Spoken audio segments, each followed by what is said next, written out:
Salve, salve, sobrinhada! Estou aqui mais uma vez com o professor Wagner Borges. Não preciso reapresentar, todo mundo já sabe quem é. Então, quero agradecer aqui, em primeiro lugar, a presença do professor Wagner Borges, que separou esse domingo aqui para a gente levar esse papo sobre vivências extrafísicas. Sejam todos muito bem-vindos. Quero agradecer a presença de todo mundo que está aqui agora, presença dos meus inscritos, presença do pessoal do CHI, presença dos meus moderadores. Então, vamos lá, com vocês, professor Wagner Borges. Boa tarde. Boa tarde, tiozão. Boa tarde a galera que está assistindo. Vamos bater um papo muito bom, eu e o tiozão aqui, sobre vivências espirituais assim em geral. A gente deixou o tema bem aberto para poder falar de tudo. Saídas do corpo, imortalidade da consciência, sensibilidade parapsíquica, chakras, o que vier a gente traça, né, tiozão? Com certeza. Então, beleza. Então, pessoal, eu já tenho aqui umas perguntas que eu vou fazer para o professor. Inclusive, eu até adiantei algumas que o professor preparou umas imagens, preparou ali como se fosse aí uma exposição de slides ali, conteúdo muito 10 para a gente aqui. E, logicamente, no finalzinho, vamos abrir para as perguntas do pessoal que está aqui no chat. Então, por favor, mandem as perguntas só na hora que eu falar. Agora, manda as perguntas. Durante o chat, durante a live, vocês podem interagir no chat aí à vontade, comentando, brincando, fazendo piada, não tem problema nenhum. Mas as perguntas, deixa para começar a mandar elas só na hora que eu falar, porque senão eu vou ter que voltar aqui em cima para ver pergunta, vou pular a pergunta do pessoal. Então, colabora aí, mandar as perguntas só na hora que eu falar já. Beleza, galera? Então, a primeira pergunta que eu tenho aqui para o professor que é o seguinte, inclusive, eu vou digitar aqui o nome desse camarada, porque ele é um norte-americano, é o Robert Alan Monroe.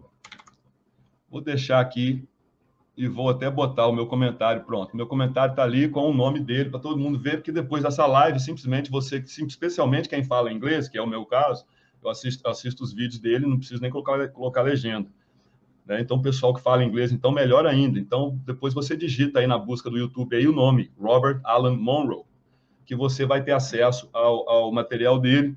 É um projeciologista norte-americano, que já não está mais aqui, né, nesse planetinha aqui, encarnado aqui, e ele tem um conteúdo muito interessante que eu recomendo muito. Já vi o professor Wagner Borges também recomendando várias vezes. Foi inclusive por causa do professor que eu entrei, né, fui buscar esse conteúdo que eu gostei muito, que é um conteúdo que ele é 100% técnico. Sim. Ele não tem nada, né, professor? Não tem nada de católico, de protestante, de budista, de nada. É norte-americano mesmo, aquela coisa técnica. Então, eu gostei muito do conteúdo dele. E, então, o Robert Alan Monroe, ele fala que nós só estamos presos aqui nesse planeta, aqui nesse mundo aqui, pelo nosso próprio apego a isso aqui. A gente que não quer sair daqui, a gente não gosta de sair daqui. A gente vai fazendo coisas que nos prendem aqui cada vez mais. Mas, se a gente, no momento de despertar, no momento iluminado, a gente simplesmente desapegar disso aqui e transcender isso aqui, seja de uma hora para outra, ou seja num processo, que a gente não tem mais que estar aqui. Depende única e exclusivamente da gente. Ele fala que, segundo Monroe, nós estamos ligados a este planeta pelo simples apego ao mesmo, ou seja, somos nós mesmos que nos aprisionamos aqui. Então, minha pergunta para o professor é, isso procede, professor? Como é que funciona aí? Para facilitar, tiozão, eu peguei uma pastinha aqui com a foto do Robert Monroe, a capa para a gente botar no contexto, tá? Então, deixa eu colocar aqui. Deixa eu colocar aqui, aí você vai me autorizar aqui. Peraí, deixa eu compartilhar a tela aqui. Você me autoriza que aí a gente mostra. Vamos lá. Já está na mão. Direitinho? Esse é ele aí. Esse é Robert Monroe, quando mais jovem, tá? Aí ele já mais velhinho. Aqui bem mais idoso. O livro do Robert Monroe, o tiozão, é o Viagens Fora do Corpo, né? Journey Out of the Body. Publicado originalmente em 1971, nos Estados Unidos da América, e que foi editado aqui no Brasil em 1980. É um dos livros mais lidos do tema, né? ele foi publicado aqui pela editora Record, atualmente está esgotado, só acha em sebo ou algum lugar que tiver para baixar. E o Robert Monroe, ele começou a ter as experiências dele, tiozão, quando ele já estava maduro, quase 50 anos. Ele antes não tinha tido nada. Espontaneamente, ele começou a ter experiências fora do corpo e ele começou a notar os sintomas dessas saídas, principalmente um que se tornaria depois muito falado por outros pesquisadores, que era uma série de descargas energéticas dentro do corpo. Ele se via paralisado, sem conseguir se mexer, e aí uma série de ondas de energia por dentro, como se fosse uma eletricidade interna que fosse por dentro, indo e voltando e acelerando, e ele chamou isso aí de estado vibracional. Isso. Neste livro aí, o Viagens Fora do Corpo, esse estado vibracional, assim chamado por ele, está no capítulo 15 e 16 desse livro. Então, ele foi o cara que cunhou o termo estado vibracional. Depois, outros pesquisadores do tema começaram a se espelhar nele e usar o termo estado vibracional. Ele é o criador do nome. É claro que esse sintoma muita gente já sentia, mas o nome que ele nomeou acabou ficando famoso. Outra coisa, note aí que ele já está octogenário nessa foto aí, tiozão.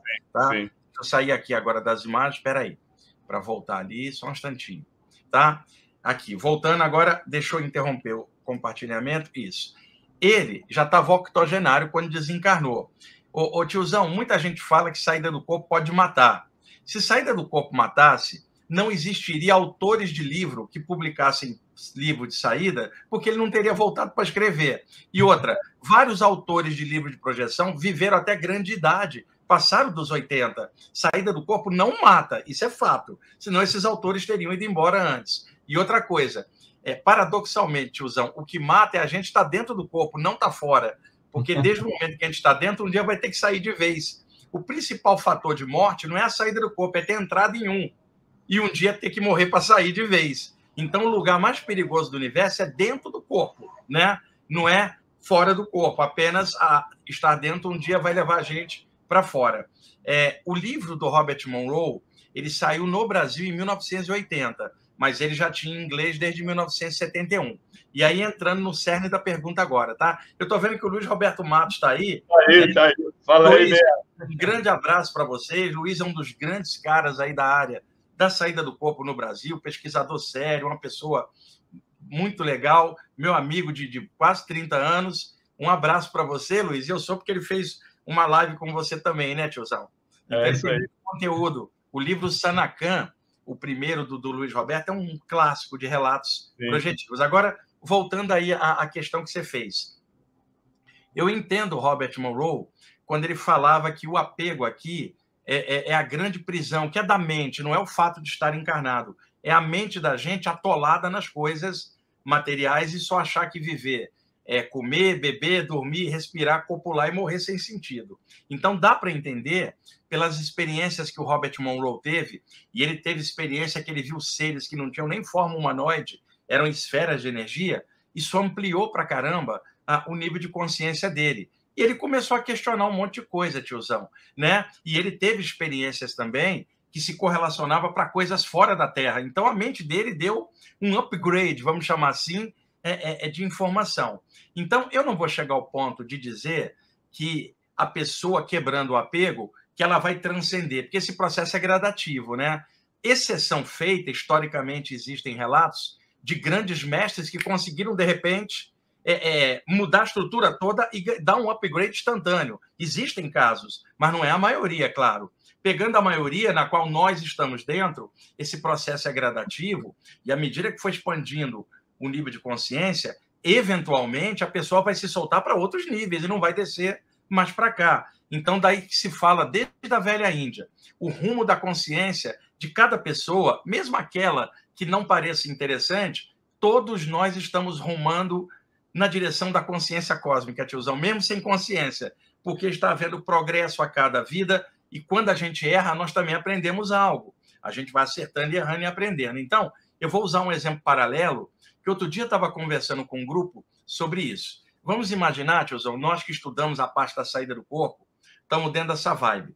Tá, se você vai deitar com a mente cheia de coisas do dia a dia Então, qual é a leitura que você está dando para você mesmo? Que você pertence ao plano físico, tá? Você deita, fica remoendo as coisas do dia a dia, todas relacionadas à vida carnal. Então, qual é o entendimento inconsciente que se tem? Que você pertence a esse plano. Então, já é uma noção ilusória. Nós não somos desse plano, nós estamos neste plano de forma temporária, manifestados como homens e mulheres no momento. Tecnicamente falando, tiozão, terrestre é só o corpo, né?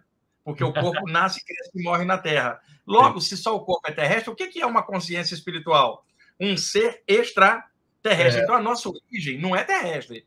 A gente vem, acopla num corpo e vai vivendo experiências necessárias aí ao aprendizado da gente. Então, a pessoa vai deitar, está em looping com coisas do dia a dia. Se houver uma saída do corpo inconsciente, tiozão, o corpo astral se projetar, a pessoa fica dentro do campo energético remoendo as formas mentais do dia a dia. Então, tecnicamente, ela está fora do corpo, mas está inoperante para outros níveis de consciência. Então, muita gente tem essa saída do corpo, fica flutuando por sobre o corpo e mais nada acontece além disso. Então, esse é um dos pontos que o Robert Monroe também tinha observado. E daí eu comecei a pensar uma coisa outro dia, tiozão. Nós vivemos como humanidade ainda muito apegada à questão dos restos carnais dos entes queridos que partiram. O cemitério é um espaço que não produz nada para os vivos, né? A não ser a ideia da tristeza e da saudade. O cemitério prende a nossa mente com a ideia do corpo. Em lugar da gente pensar no espírito que subiu, a gente pensa no corpo que ficou. Dá para entender que era a parte material que a gente via, e em nenhum instante, tiozão, estou questionando a saudade. Não é isso. Eu estou questionando quem trabalha com a parte espiritual na área de saída do corpo e, ao mesmo tempo, cultua o corpo enterrado num lugar, a ideia do corpo está até na saudade dela. Então, você, tiozão, está com saudade de alguém que partiu, você estude saída do corpo para ir buscá-la no outro plano. Não é indo ao cemitério que você vai matar a saudade. Então, um dos grandes apegos da humanidade, tiozão, é a questão mesmo da saudade do corpo e a gente polarizar só com o corpo. A ideia do cadáver, cemitério e tantas coisas, a morte sendo o final, é todo esse apego que o Robert Monroe falava. Se a gente não quebrar esses paradigmas, nós não vamos libertar a consciência. Mas veja, eu entendo pessoas que não estudam esses temas, por exemplo, estar imaginando que o ente querido é o que está embaixo da terra. Natural, mas eu não consigo entender estudantes espirituais, médiuns, sensitivos e curadores que estudam o tema com a mesma prisão mental. Veja, vê se isso parece uma coisa paradoxal, tiozão. Você vai rezar, fazer uma prece para um parente teu que partiu por lá de lá. Na hora que você se concentra, você vai imaginar a pessoa em outro plano e vai direcionar a prece na intenção da consciência dela. Nesse instante da prece, você direciona a prece para onde você acha que a pessoa está, em outro plano. Então, se você sabe que a pessoa está no outro plano, por que você vai ao cemitério? Então, se você acha que a pessoa está no cemitério, você direcionaria a prece para o cemitério. Mas veja, direciona a prece para cima e depois visita o corpo embaixo. É paradoxal. Então, nesse sentido, é uma prisão mental a ideia do corpo, a ideia da morte, a ideia do cadáver e dormir pensando só em tranqueira do dia a dia. É isso que prende a gente, que o Robert Monroe tentou falar que era o grande apego e realmente está certo. Agora, para quebrar isso, tiozão, mesmo a gente que estuda, ainda tem que ralar muito tempo, quebrar paradigmas, devagarzinho a gente vai expandindo. Ficou clara a explicação? Ficou? Ficou sim, ainda teve uma corroboração aí do Beto aí, ó. Eu vi. E outra coisa, tiozão, tem um ditado que diz assim: você não é um ser humano estudando a parte espiritual. Você é um espírito vivenciando a parte humana e mais uma vida. E outra coisa, se a pessoa acha que ela é um ser da Terra e de vez em quando sai do corpo para ir para o lado de lá, é uma coisa. Mas se a pessoa acha que é um espírito que já existia lá e veio viver dentro da matéria, nada mais normal do que, durante o sono, se desprender da matéria e dar uma voltinha na casa verdadeira, um mundo espiritual que é a nossa origem comum. Excelente, excelente. Professor, eu quero agora abordar de maneira mais direta agora o tema reencarnatório, reencarnação, trazendo até uma pergunta um tanto quanto pessoal que eu abordei com você na nossa primeira live.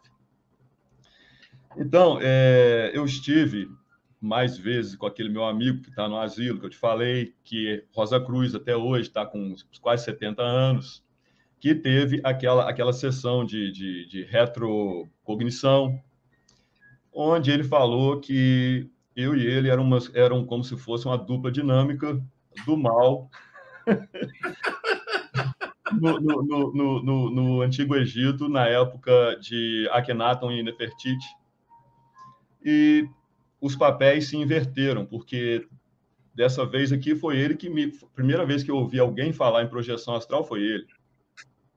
E pelo fato dele ser Rosa Cruz, não podia me revelar os detalhes, e aquilo, inclusive, gerou em mim uma coisa que você fala muito, que é a gente achar... Eu achava que para realizar uma projeção extrafísica, eu tinha que ser algum iniciado, Rosa Cruz, com 7º nível, tinha que ser algum monge budista. Eu achava que projeção extrafísica era coisa para poucos escolhidos. Eu fiquei com essa impressão por causa disso também, até converso com ele sobre isso, mas o papo não é esse. Então, ele me passou outros detalhes, né, falando a respeito de como é que os papéis se inverteram. Naquela época, eu que tinha o conhecimento, e ele, por questões de classes sociais, ele era como se fosse um serviçal meu, e a gente se dava muito bem, porque a gente era tão pervertido quanto o outro. Então, a gente fazia nossas tramóias nos templos, e só o sacerdote tinha acesso ao templo, então a gente tinha ninguém mais podia até o templo.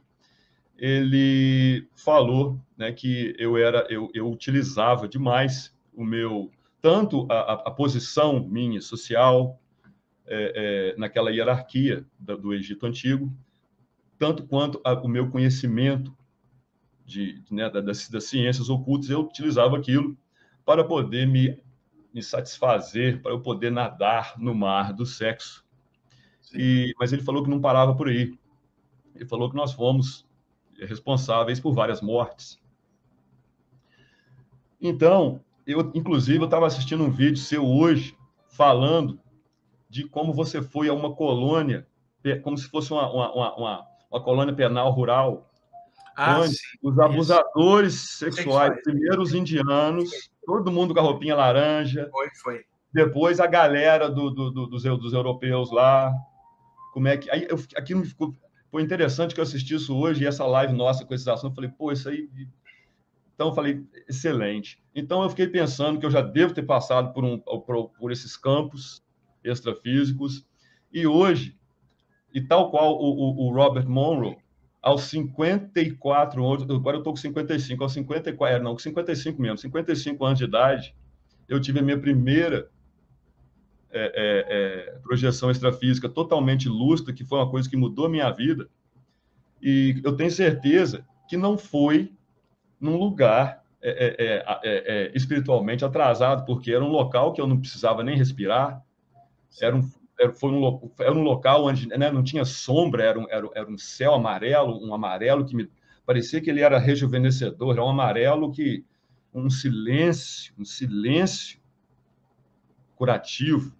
Então eu fiquei pensando, bom, isso aqui deve ter sido um brinde, porque eu sei que eu não estou num estágio de merecer estar espontaneamente indo para um lugar desse, tanto que eu ainda não fui de novo lá. Toda noite, professor, e toda tarde, quando eu tiro um cochilo, eu tenho projeções semilúcidas, e sempre no mesmo lugar. Já até criei um ambiente lá para mim, e é um ambiente bom, não é um ambiente ruim, mas ainda tem muitas nuances sexuais se resolvendo, com pessoas que estão encarnadas. Tá. Agora,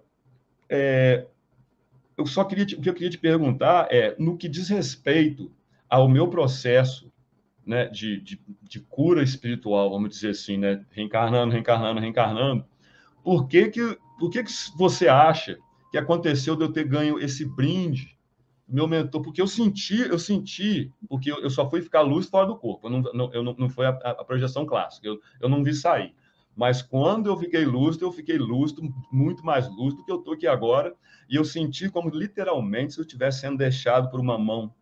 E eu, antes de pousar na estrada, eu já continuei flutuando, eu falei, estou fora do corpo, né? Então, mas o que você acha que foi isso? Por que eu ganhei esse brinde? Vamos lá. O que está acontecendo? Sabe como é que eu chamo isso daí, tiozão? Amostra grátis do espiritual. É o É. seguinte, eu vi casos, eu pude acompanhar pessoas que estudavam comigo, eu estava próximo, espiritualmente eu pude ver algumas pessoas com coisas de vidas passadas e o abuso do poder parapsíquico, que na época era muito confundido com a coisa da magia, que era puramente a manipulação mental, né, de quem tinha poder sobre os outros, dentro das estruturas iniciáticas no Antigo Egito. Quando você fala lá 5.000, 6.000 antes de Cristo, Isso. a época do ápice é uma coisa. Mas quando você fala 3.000, 2.000 antes, já estava decadente. Exato. Então, de repente, alguém encarnado nessa época no Antigo Egito já não tinha mais aquela pureza iniciática dos antigos e, de repente, corrompia os poderes parapsíquicos para domínio dos mais fracos, para questões sexuais de abuso, utilizando o poder investido dentro daquele contexto. Então, muita gente acabou caindo, escorregando para o lado estranho da força por manipulação. Se olhar o passado da gente, acho que está cheio disso, tiozão. O meu, o seu e de várias pessoas, né? E não só lá, isso se repetiu ao longo do tempo na China, na Índia. É uma coisa do ser humano ainda e maturidade. Então, eu vi alguns casos de pessoas...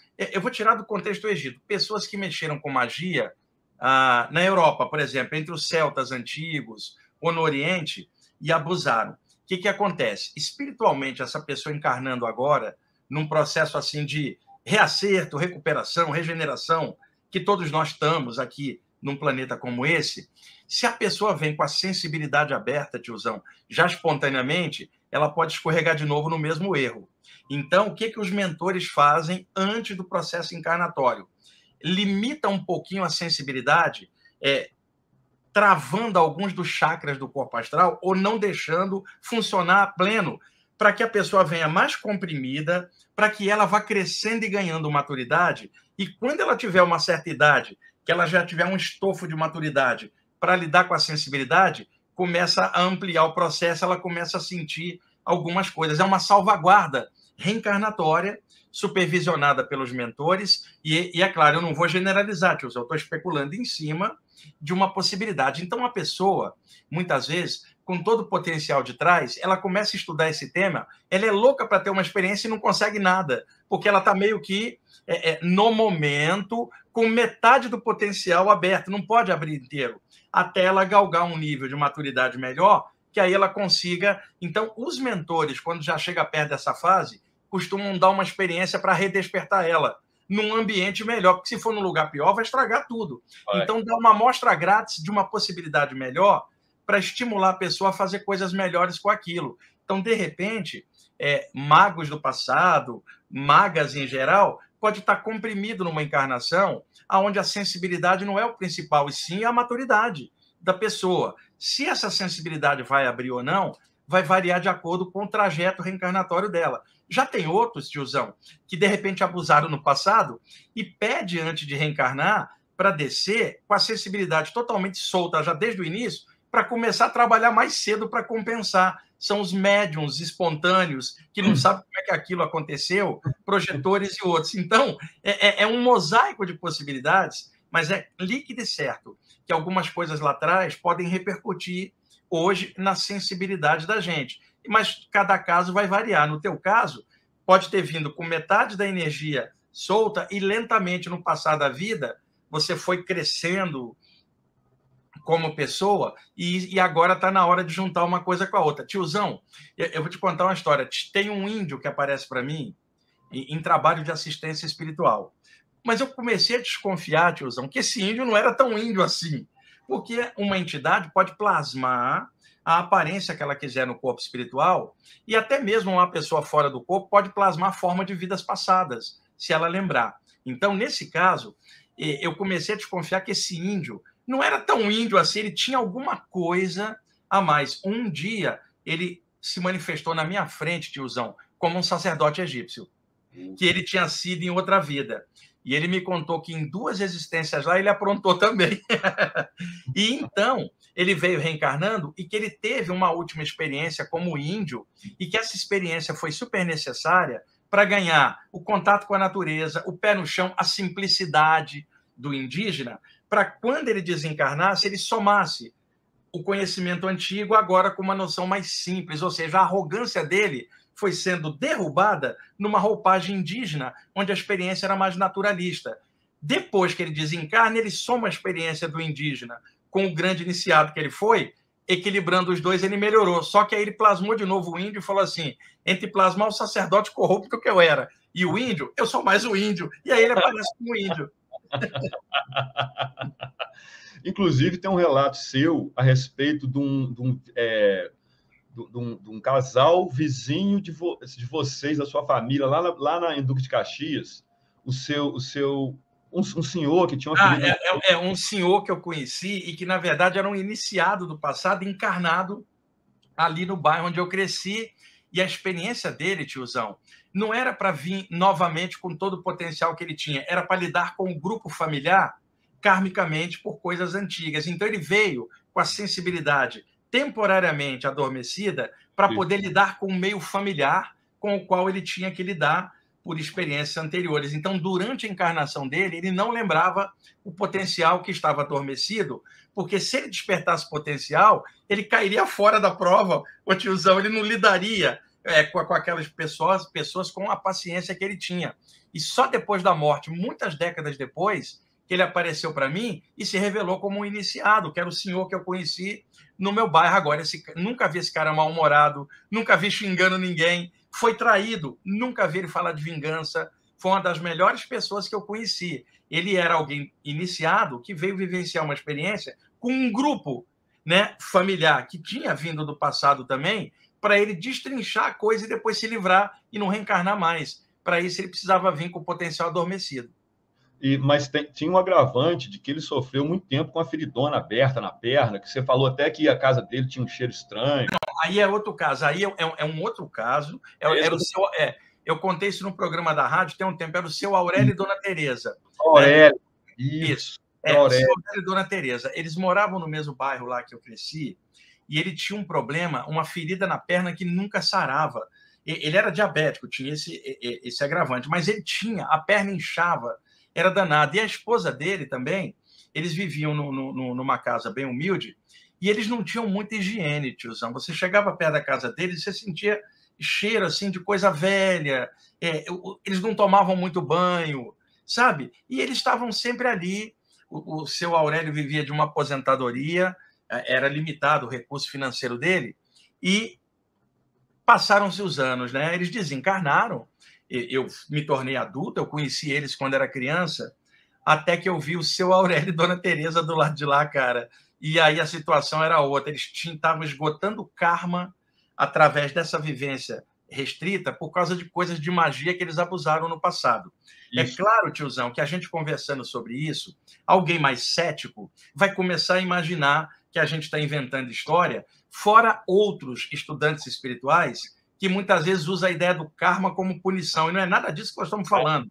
Nós estamos falando de causa e efeito, ajustes e reajustes da consciência. E eu vi casos em que pessoas passaram alguns problemas, ao olhar de outro lado, tinha problema de magia lá atrás. Então, é importante a gente estar falando isso. E um detalhe, nós estamos falando num contexto de estudantes, né? Nós não estamos falando num contexto aberto. E outra coisa, quando o índio virou o sacerdote lá de trás e virou o índio, disse que preferia ser o índio, porque o índio não tinha a arrogância do iniciado lá de trás. Porque o que adianta uma pessoa se iniciar, aprofundar, prender o conhecimento na mente e daí não gerar transformação e não transbordar para nada? Eu conheci muita gente assim, tinha muito conhecimento na cabeça, mas não tinha prática, nem vivência. Era um poço de conhecimento preso, não tinha vivência. E aí o que acontece? É diferente quando a pessoa está fluindo com o conhecimento para poder funcionar bem, botando sentimento legal, ética, alegria. E muitos iniciados do passado, tiozão, só tinha o poder na mente, o coração não tinha despertado. E aí, ao longo de várias vidas sucessivas, vai abrindo o coração até chegar num ponto de equilíbrio, e esse equilíbrio transforma tudo. Aí vai entrar no que o Robert Monroe falou, né? A expansão de consciência, e aí a vivência vai atrair a gente para outros planos. Inclusive, A época de Akhenaton e Nefertiti foi a época de maior repressão religiosa, porque ele estava forçando todo mundo agora, não, agora é um Deus só. Então, Sim. isso favoreceu muito aos sacerdotes arrumar vários pretextos para prender um, para... Entendeu? Exatamente. Agora, olha o paradoxo, ô tiozão. Os sacerdotes ali da corte egípcia, isso aí dessa época já é 3000 e pouco, anticristo e tal, já estava muito decadente. É diferente da época antiga do Egito, onde jamais isso aconteceria, né? Eu, inclusive, tenho a teoria de que a época do ápice do Antigo Egito é porque desceu uma leva de espíritos de alto nível para criar o sistema. Depois eles caíram fora, quem ficou não aguentou manter aquilo e acabou degradando. Então, nessa época do Akhenaton, ele veio com a ideia de um Deus único, uma única luz. E os sacerdotes, até para manter o controle sobre a população, estimulava a adoração a milhares de ídolos, né? Não é problema isso, por exemplo, dentro dos templos antigos, na época boa, apesar da manifestação de muitas divindades, os iniciados sabiam que havia uma única consciência permeando tudo. Quer dizer, dentro da multiplicidade havia uma unidade, que era o todo que estava em tudo. Mas já nessa época decadente, os sacerdotes perverteram até isso, né? E aí, quando o Akhenaton fala de um Deus único, uma luz só, foi uma celeuma. Planejaram matar ele, fizeram 1000 esquemas que não ia perder o poder. Sabe o que isso lembra? Os políticos de hoje, cara. Cheio de esquema lá para manter o status quo daquela manipulação. Exato. E você chegou até a mencionar a minha pergunta, uma outra pergunta, né, que eu falei assim, que eu te mandei, né, falando como se dá a perda, o bloqueio dos poderes projetivos do indivíduo que abusou desses poderes em encarnações passadas. Os chakras deles são trabalhados com o objetivo de realizar. Antes de descer, isso. Eu já falo, você até acabou respondendo essa pergunta antes aí, foi muito boa essa. Hoje em dia, professor, eu tento, eu vou o mais devagar possível, porque pelo fato de ler muito e consumir muito material, no comecinho, especialmente depois que eu tive minha primeira projeção totalmente lúcido, eu cheguei a ficar meio atordoado com tanta técnica, eu chegava a nem lembrar qual que eu vou fazer. Ou então falei, para saber de uma coisa, eu vou concentrar numa coisa que eu sei muito, que eu tenho praticado diariamente desde 1998, quando eu participei de um workshop do Swami Deva Prachanda, um workshop de catarse. Foi ali que eu descobri o que era meditação de verdade, e foi ali que eu quase tive uma projeção espontânea, porque no final do exercício a gente fica tão longe que a gente consegue perceber o corpo respirando, mas parece que a gente não está no corpo. Então eu aprendi a respiração Ujjayi e tenho praticado ela tem tantos anos, e é uma respiração que proporciona a oxigenação direta aqui aqui na frente, a hipófise ou a pineal? Qual que é aqui na frente? A hipófise na frente, a pineal no meio. No meio.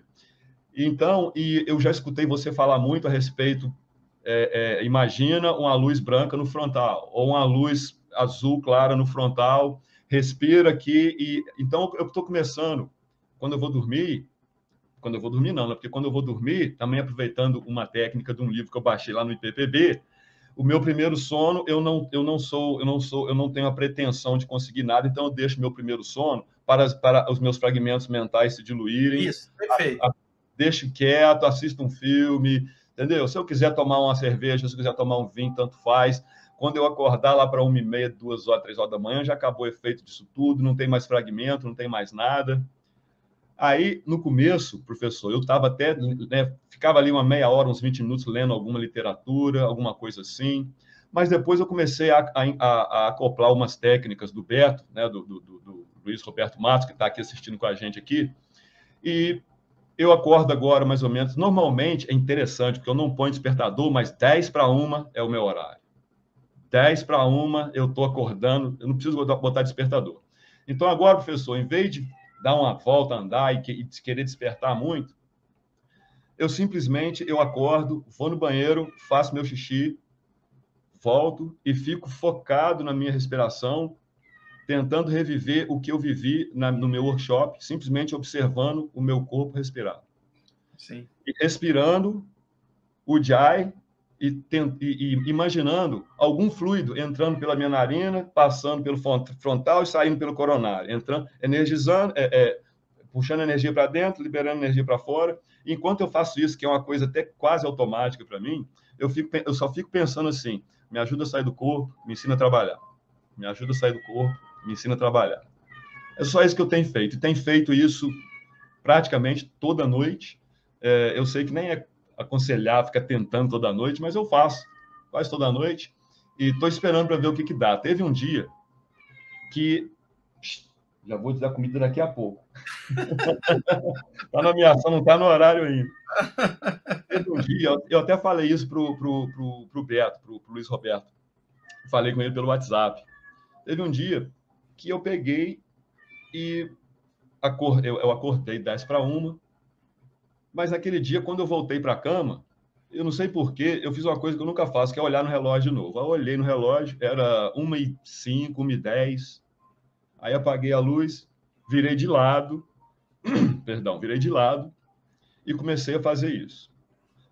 Eu fiquei tão lúcido que eu falei assim, bom, eu vou tentar simplesmente observar, né, o meu corpo e dormir com a respiração muito sutil, muito de leve, abdominal, igual um bebê, eu consigo fazer isso, e manter a lucidez observando isso. Aí eu pensei assim, vou ver quanto tempo se passou, e eu achando que tinham passado 5 minutos, de tão lúcido que eu estava, né? Eu falei assim, poxa, isso parece que está demorando, deixa eu ver quanto tempo se passou. Aí, falando isso comigo mesmo, acordei fisicamente e fui olhar, já tinha passado mais de meia hora. Eu não sei se eu fiquei ali em descoincidência, ali esse tempo, mas a minha lucidez foi, tipo, foi maior do que essa aqui, foi quase tal, não foi tão lúcido quanto o meu brinde, a minha amostra grátis extrafísica, mas foi uma lucidez maior do que essa aqui.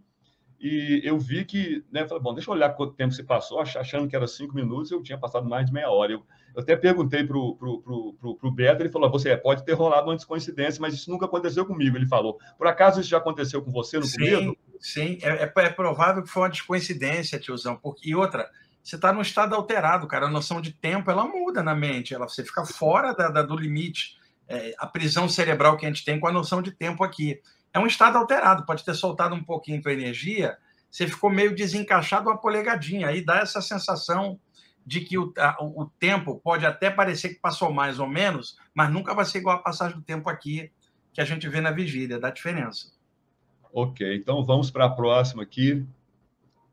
Beleza, então agora, a segunda pergunta que eu tenho aqui anotado aqui, professor, é como se dá o processo reencarnatório de um indivíduo totalmente inconsciente, como no caso daquele indivíduo, professor, que com o corpo crivado de balas, né, que foi jogado lá na vala, lá no campo de futebol, lá na Baixada Fluminense, que inclusive foi a sua primeira experiência de amparo, foi quando você aprendeu a dar os passos, que você falou até que você foi empolgado.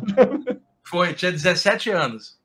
Como que é o processo encarnatório de um indivíduo naquele estágio ali de inconsciência? Como é que acontece isso?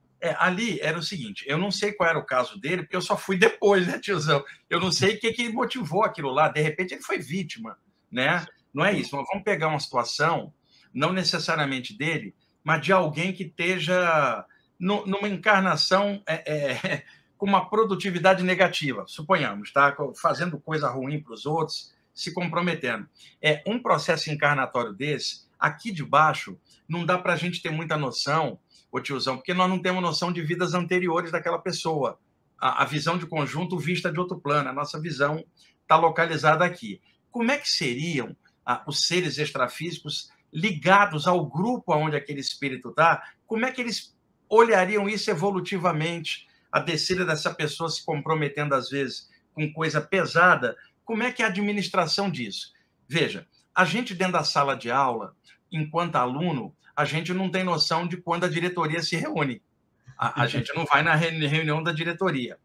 A diretoria ou o corpo de professores elabora o currículo para aquela série. A gente também não tem acesso à elaboração do currículo nem às reuniões dos professores. Nós estamos dentro da sala de aula e o professor aplica o currículo do ano letivo E as deliberações gerais a gente não tem, a gente tem a prova dentro da sala de aula.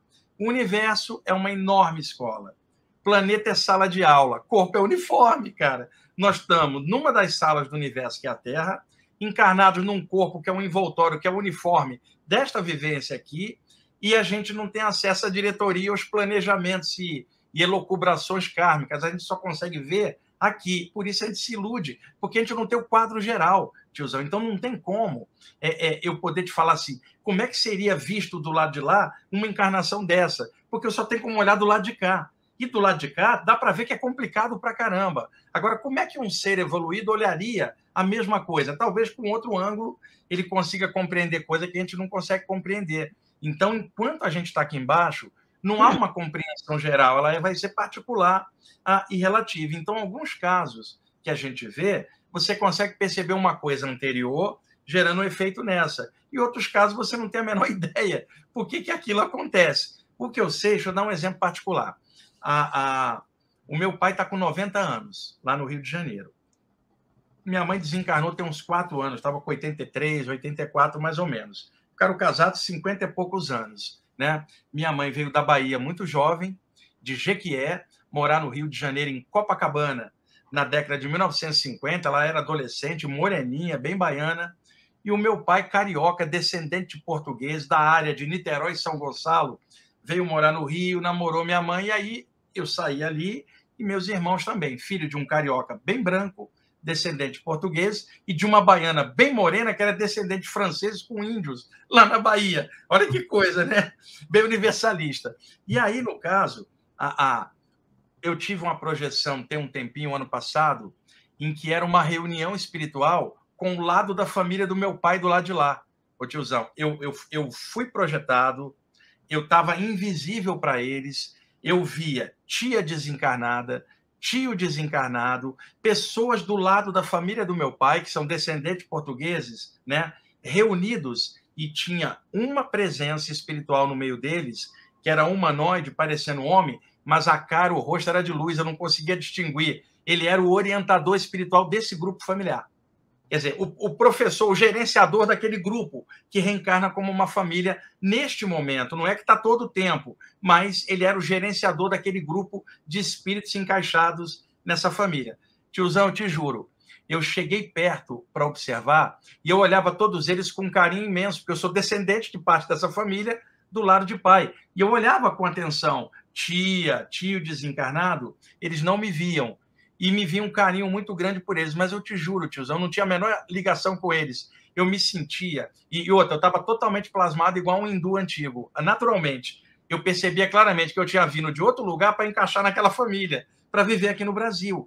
E claramente eu estava vendo o lado da família do meu pai. Não tinha ninguém do lado da família da minha mãe, pra você ter uma ideia. E eles não me viam. Ele era o gerenciador daquele grupo. Dentro daquele grupo, eu tinha um tio que era alcoólatra, só causava problema, cara. E ele estava ali. E tinha uma tia que era extremamente caridosa, também estava ali. Era a reunião do grupo. E esse orientador estava conversando coisas sobre eles, e a conversa era sobre o meu pai, que está com 90 anos, que eu estou de olho, até pela idade. Eventualmente ele vai embora, se bem que isso é tão relativo, né, tiozão? Vai que a gente vai embora hoje, ele vai levar mais 5 anos, 10 aí. Mas pela idade, era o processo kármico dele. E o meu pai, que está com 90 anos, bem velhinho, ele se lamenta muito da partida da minha mãe. Ficaram 50 anos casados. Um dos mentores, uma vez, me falou que o meu pai, antes de reencarnar, pediu, vamos dizer assim, entre aspas, a diretoria, os coordenadores dessa descida, que ele queria ter uma experiência com muita longevidade, muita idade, porque era a experiência que ele achava que ensinaria mais a ele. Então, meu pai, quando minha mãe desencarnou, ele queria ir junto, sabe, emocionalmente. Ele desligou da vida. Eu vou visitar meu pai, meus irmãos vão também. Ele quase não interage mais com a gente, ele está desligado emocionalmente. Ele assiste televisão, dorme, almoça, dorme de novo. Ele não quer ficar vivo, só que tem um detalhe, o tiozão, o corpo dele está cheio de vitalidade, porque a família dele, essa linhagem familiar dele, eles vivem até 80, 90 anos. O corpo do meu pai não desistiu, está saudável. E ele está dentro do corpo, ele gostaria de ir embora e encontrar minha mãe. Só que o corpo dele está carregado com a vida, com longevidade. Ele mesmo escolheu isso antes de descer, uma reencarnação longeva. E aí ele quer ir embora, mas ele próprio criou um processo que ele ia ficar aqui bastante tempo. Então, estou contando esse caso de família para você ter uma ideia como é que a gente não sabe os detalhes, cara. Mas deve ser muito complicado para o gerenciador de um grupo ter naquele grupo alguém complicado que vai fazer tranqueira, porque karmicamente a pessoa vai se enganchar para frente com outras coisas. Mas eu acredito que essa entidade que estava lá com o grupo familiar, com a cara da luz, ele tem um entendimento vasto de muitas vidas. Por isso, talvez ele não olhe de forma imediata, mas o conjunto de várias vidas para ver a média. E ele deve olhar para os parentes familiares daquela linha do meu pai. Ele deve olhar com amor e um carinho. Eu olhava enquanto descendente, ele olhava enquanto...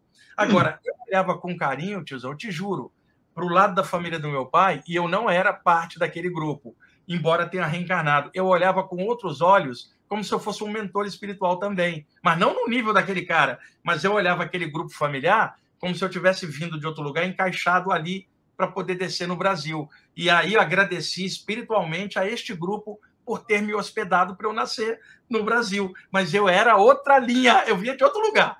Para cá, eu via claramente isso e olhava todo mundo com uma simpatia, um agradecimento e uma serenidade. Mas claramente eu não estava conectado à programação grupal dessa família, estava em parte, né? E a minha mãe está desencarnada, eu já a vi várias vezes, tive vários contatos com ela, minha mãe está muito bem, minha mãe muito religiosa, né? Mas era uma pessoa ótima, acabou mudando muita coisa do lado de lá.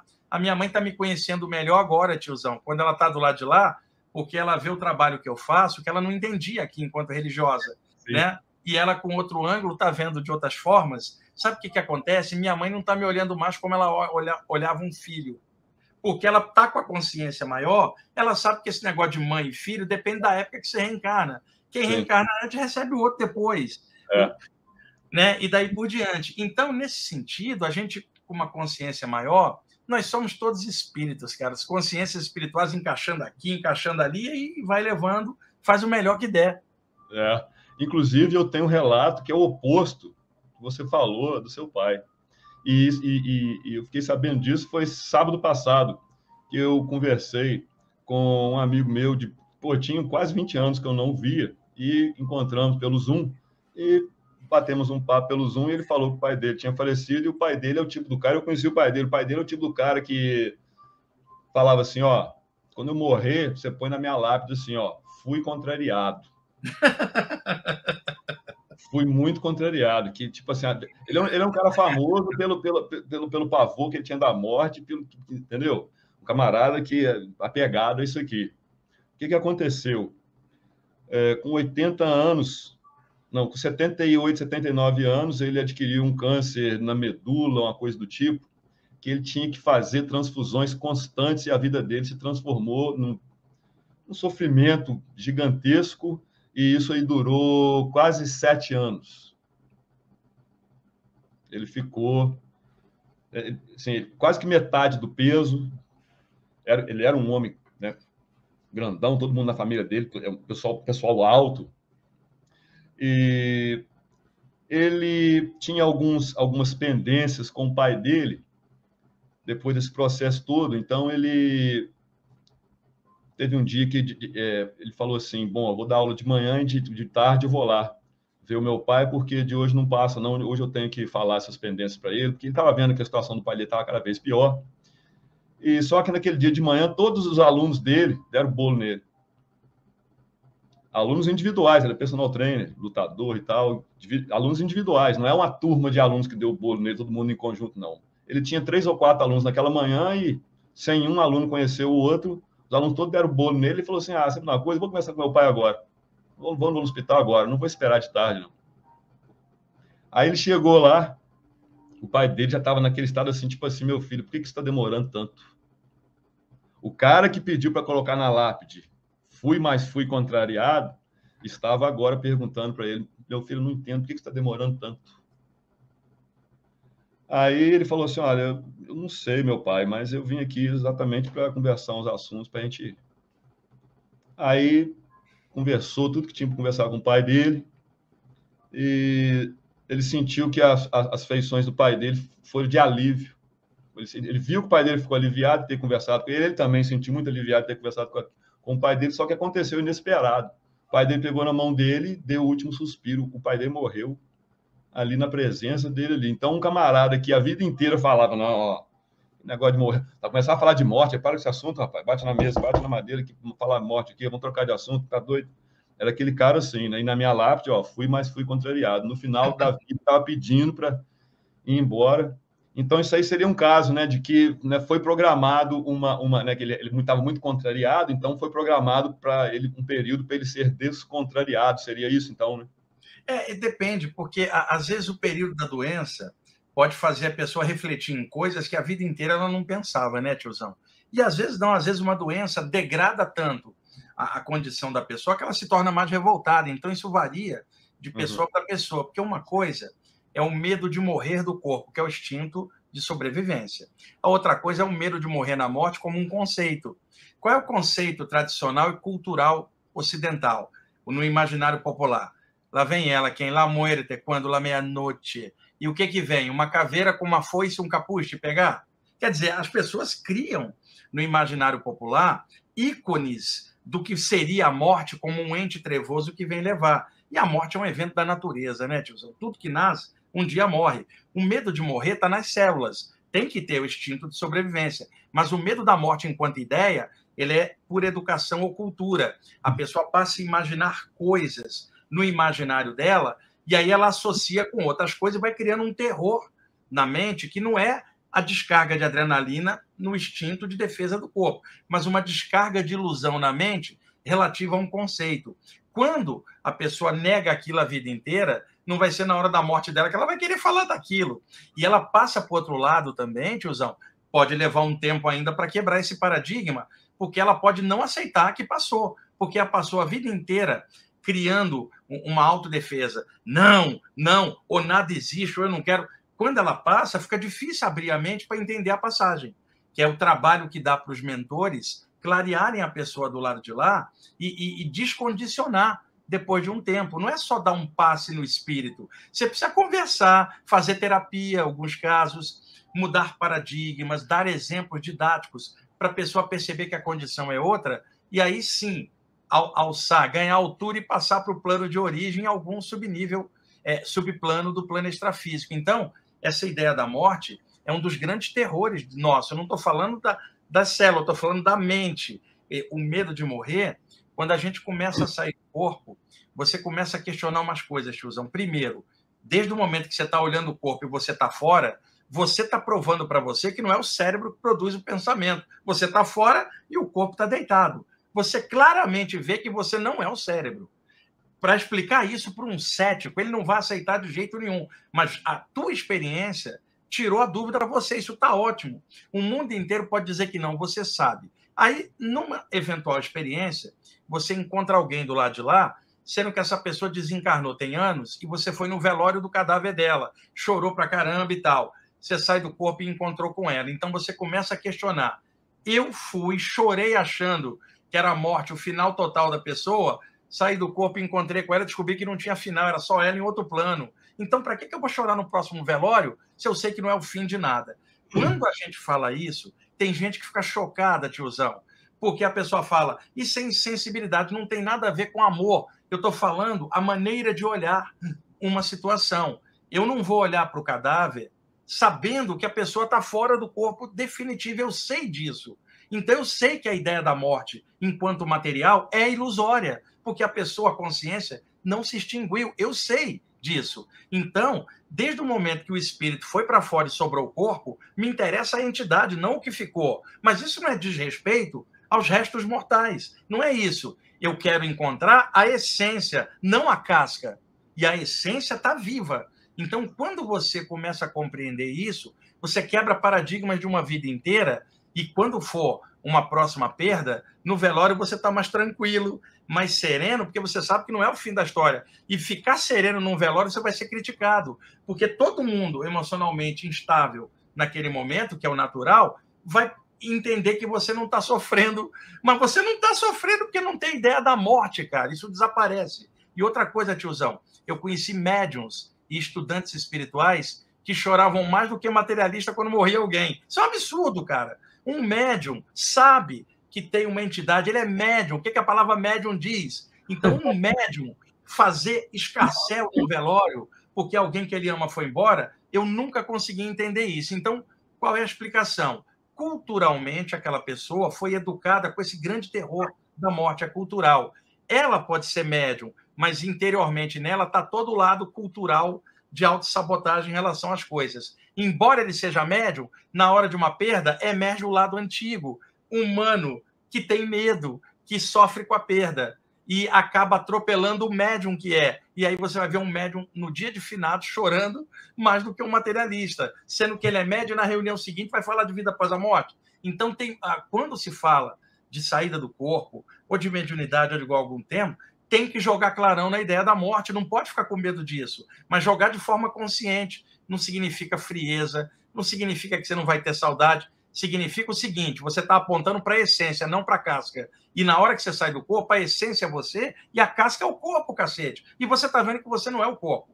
Então, daí vem o que o Robert Monroe fala antes. A ideia do apego também é uma forma. E o apego, ele não se dá só em relação às formas. Ele se dá também à emoção dos relacionamentos, os apegos emocionais, apego mental. Tudo isso é um conjuntão que cria uma grande ilusão, que é o que os hindus antigos chamavam de Maya. A grande ilusão levanta o véu de Maya, diriam os rishis, lá dos Upanishads, ou lá no Antigo Egito. Levante o véu de Ísis e enfrenta o teu medo. Levanta o véu do invisível, cara. Encara de frente. E outra, você não é um ser humano levantando o véu do invisível. Você é um espírito, cacete, encarnado no corpo, numa nova experiência. Não faça por menos. Levanta o véu e encara de frente com a cara cheia de luz. É isso que estudos espirituais apontam. E não ficar visitando uma tumba. Então, eu não consigo entender pessoas que mexem com saída do corpo ou com a mediunidade e que ficam mais presos à ideia do cadáver do que buscar a essência, que é o espírito do lado de lá. Isso é o que eu penso, eu sou assim há muitos anos e eu entendo as pessoas, mas aquelas que estudam não é para poder melhorar o nível e transcender a si mesma. Você já imaginou, ô tiozão, você vai assistir uma palestra de vida após a morte. Né? Então, você acha que a pessoa que está te dando a palestra no lugar lá é uma pessoa que lida bem com essa questão, correto? Aí você descobre que esta pessoa que deu a palestra sobre vida após a morte, que doutrina os outros, não existe morte, que a mãe dele morreu e ele destrambelhou. Como é que você vai confiar nessa pessoa? Porque ele dá uma palestra falando que não há morte e quando alguém morre ele faz um escarcéu. Quer dizer, teoria não é prática. Então, muita gente fala desses temas na hora que aperta, a pessoa não consegue lidar. Tem um ditado chinês que diz assim, tiozão, você só sabe a resistência de um saquinho de chá quando você coloca ele na água fervente. Todos nós encarnados vamos passar perdas eventuais, porque isto é o plano temporário de manifestação. Se a cada perda a gente não aprender algo e não lidar com isso melhor, ficar aqui embaixo vai ser só sofrimento. Isso levou o Siddhartha Gautama, o Buda histórico, em 500 a.C., a dizer o seguinte, abaixo da iluminação só existe a dor. Quer dizer, enquanto não transcender esse paradigma, vai haver dor a cada perda. E a pessoa cada vez vai repetir o processo. Mas aí, é uma pessoa que está mexendo com saída do corpo? Não tem lógica. É outra que está mexendo com mediunidade? Não há defesa para isso. Ela precisa quebrar o paradigma, senão ela não avança espiritualmente nascendo. Então, qual é o grande medo? O medo da morte, o grande terror. Exceção para quem criou um clarão tão grande que diluiu esse terror e olha a coisa de frente, né? Vai sentir saudade, vai sentir a perda, mas vai lidar com isso de outro jeito. Vai lidar isso como algo da vida, como consciência esclarecida e daqui a pouco a possibilidade de encontrar, seja numa saída do corpo ou depois que a gente também partir para o lado de lá. A história não está acabada, né? Agora, alguém que está sofrendo a perda está com tanta dor que não consegue mais raciocinar. Eu entendo, mas eu não entendo um médium. Por exemplo, fulano de tal é médium, perdeu alguém. Aí, tiozão, você encontra com a pessoa e fala assim, cadê aquele médium que dava umas palestras legais aqui? Aí alguém fala assim, ele perdeu a mãe e ficou mal, ele está de luto, tem um mês que ele está de luto, está acabrunhado. Eu falo assim, mas ele não era médium? Sim, mas ele, como pessoa, precisa viver o tempo de luto. Mas eu vou falar, mas que luto? Se ele é médium, sabe que o espírito está vivo. Que luto é esse que traz a ideia da escuridão da morte? Se ele é médium, sabe que está vivo. Nunca consegui entender isso, tiozão. Vai ter gente aqui no chat que, inclusive, vai criticar isso que eu estou falando, mas não tem como derrubar o que eu estou falando. Estudantes espiritualistas de qualquer área precisam encarar de frente a morte, porque isto é inevitável no estudo da gente, e os iniciados antigos, de várias tradições, quando se falava quebrar o medo do invisível, um dos medos é a morte, que é o grande terror. E um detalhe, nós vamos ter que enfrentar a nossa própria passagem, eventualmente, tiozão. Pode ser hoje à noite, pode ser daqui a 50 anos. Tomara que quem esteja assistindo a gente esteja coragem e consciência para jogar um clarão e, na hora da morte, desencarna com a luz na cara, cara. Nada de medo. Ah, eu não vou, não. Vai sim, e eu vou com a luz na cara. Agora, enquanto eu não for, eu vou ficar com a luz na cara aqui dentro durante a vida. Porque eu serei lá o que eu já serei, o que eu já sou aqui. Não dá para inventar dois personagens. Tiozão, você sai do corpo e vê o corpo, não há dúvida, cara, você não é o corpo, você está provando para você. Isso aí quebra um monte de paradigma na mente. É por isso que eu acho que que é tão importante as experiências anímicas, especialmente para os médiums. Porque se acontece isso com os médiums, eu acho que é mais compreensível ainda com as pessoas que não têm nenhuma Exatamente, exatamente. Porque... A compreensão tem que ser, tiozão, só para acrescentar, a compreensão em relação a quem não estuda nada disso tem que ser maior de quem estuda. Eu estou falando quem mexe com isso. Quem está assistindo o chat aqui está dentro desses estudos. Eu não vou falar isso para minha tia materialista ou para o meu irmão que é muito religioso. Eu estou falando aqui num contexto totalmente espiritual, de um bate-papo.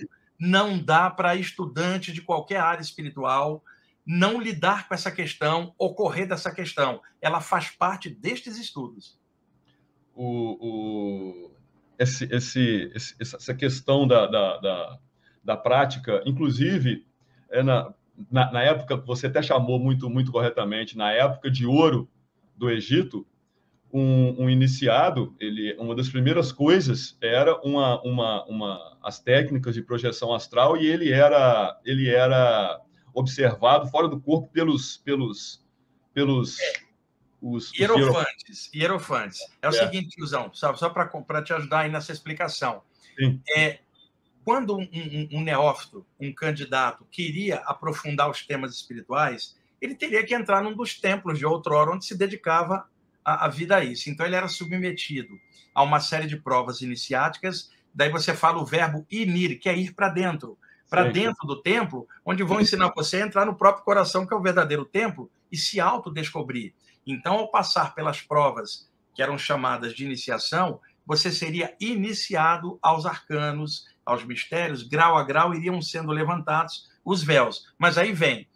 Deixa eu dar um exemplo. Você poderia admitir um hierofante, ou seja, um mestre iniciador, que tem neófitos sob sua condição para ele avaliar. Existiam os tomos sagrados, os livros dali. Você poderia admitir um candidato desse que não soubesse ler? Como é que ele vai ler os livros daquela tradição? Você reprovaria ele, não era preconceito, mas como é que ele vai estudar aquilo para poder mostrar para o outro? E a mesma coisa. Se o candidato está com medo da morte, como é que ele vai vencer o medo do invisível? Já que o medo do invisível camufla o medo da morte. Então, qual era a forma de quebrar o medo da morte? Levar a pessoa para fora do corpo. Porque de frente, com outro plano e vendo o corpo de fora, ela quebraria o medo e ela poderia ir e voltar em várias situações sem a porcaria do medo travar a ela. Por isso que se fala, dentro dos meios ocultistas, desde Priscas Eras, das iniciações terem as saídas do corpo monitoradas, porque era a forma de quebrar o medo da morte. Que tempo, hein, professor? Tempo, hein? Olha como é que a gente está longe disso. Olha só as nossas instituições educacionais no mundo inteiro, não é só no Brasil, não, né? No mundo inteiro. Nossa, bom, Kali Yuga, né? Pegando em barro. Aí dá para entender, né, tiozão, por que o Robert Monroe falava que o apego era o grande problema. Não era o apego, nesse sentido que a gente... Era o conjuntão. Sim. O apego, talvez o certo seria falar a grande ilusão. E Sim. Que prende a nossa mente, seja na emoção, no pensamento, e uma pessoa pode desencarnar e ficar do lado de lá totalmente iludida ainda também, presa a padrões mentais do lado de lá. Aí o que vai acontecer, tiozão? Ela encarna, desencarna, ela fica quicando vida após vida e não consegue a transcendência, cara. Quebrar a roda de Sansara, porque dentro ou fora do corpo a mente dela está presa da ilusão. Quando pinta algo para quebrar esse paradigma e te abrir, muda tudo, tá? E não é só a saída do corpo que é capaz de fazer isso, mas outras áreas, como a clarividência, a ativação dos chakras, a ativação da Kundalini, a mediunidade, quando a pessoa leva ela com responsabilidade e seriedade. Agora, tudo isso são capacidades parapsíquicas, que se você quiser crescer, elas abrem possibilidades. Agora, tem gente que se enrosca com capacidades parapsíquicas e não consegue utilizar aquilo para fazer algo melhor. Aí acaba se enroscando. Então, o lance não é de sair do corpo, isso ou aquilo, é crescer nas experiências. E quando se abrir uma possibilidade, observa o que ela está te ensinando. Senão, experiências vão passar e a pessoa não vai crescer. O que adianta a pessoa ir para fora do corpo, voltar e continuar trancada na mesma coisa, né? Imagina, tiozão, você sai, encontra seu tio desencarnado e no dia seguinte vai visitar o cadáver dele no cemitério. Porra, isso não tem a menor lógica. Eu estou falando para projetores e médiuns. São pessoas que estão assistindo aqui. Então, fora do contexto, eu não falaria desse jeito. Mas nós estamos tratando aqui de temas mais aprofundados, né? As perguntas que você me fez, não dá para responder de outro jeito. A saída do corpo, ela me tirou essa tranqueira do medo da morte. Se eu tiver que ir embora hoje, eu vou, tiozão. Mas é assim. Mas o detalhe, eu não vou esperar passar para lá. Eu acho que a passagem para lá, no somatório, vai ser a média do que você já era do lado de cá na vida inteira. Então, o somatório de pensamentos, sentimento e energia vai dar a tua média. Não é na hora da morte que você vai criar a média, é durante a vida que você vai criando com tudo que você é. Ao passar para lá, é só você fora do corpo. Logo, se você está bem aqui, você vai passar bem para o lado de lá. Se você está mal aqui, vai ficar ruim do lado de lá. Então, é muito legal dizer que o que prepara o campo extrafísico é a vida intrafísica. Não adianta nada falar de saída do corpo e temas espirituais e estar destrambelhado dentro do corpo. E aí, para estar lúcido lá, você já teria que estar lúcido aqui, né, tiozão? Como é que eu vou estar lúcido lá se nem aqui eu consigo uma lucidez? Não tem lógica. Eu ia falar exatamente isso, porque o meu canal... bom, o título do meu canal é Independência Emocional, mas como se conquistar isso é o que eu venho falando desde que eu comecei o canal, que é a autoobservação desidentificada, que é para o auxílio da qual eu utilizo a respiração Ujjayi e o desfoque de visão, a visão periférica. Sim, isso ajuda. Essa visão periférica, ô tiozão, até para ajudar você no seu trabalho, foi feita uma pesquisa por parapsicólogos e ela foi levada a cabo por um grande ocultista chileno chamado Dario Salas, né? E ele usava um pseudônimo chamado John Bynes, mas o nome dele era Dario Salas, era chileno, mas ele viajava o mundo inteiro e ele tinha um grupo também em New York. E o Dario Salas, com alguns parapsicólogos, desenvolveu uma forma que era mais ou menos o seguinte: os nossos olhos não param nunca durante a vida, né? Nem durante o sono, porque existe um movimento rápido dos olhos quando a gente está sonhando. O cadáver não tem movimento dos olhos, é vidrado, tá? Mas durante a vida, mesmo dormindo, os olhos têm seu movimento rápido e um movimento lento em estágios dos ciclos do sono. Então, dos 5 sentidos, o que mais leva a nossa atenção para fora é a visão. E a visão é toda ligada ao movimento e às coisas, né? Quando a gente fecha os olhos, tá? Os outros sentidos ficam hiperapurados, o tato, a audição, o paladar e o olfato, porque o sentido da visão, como ele leva a gente para fora, a tendência é observar o meio externo.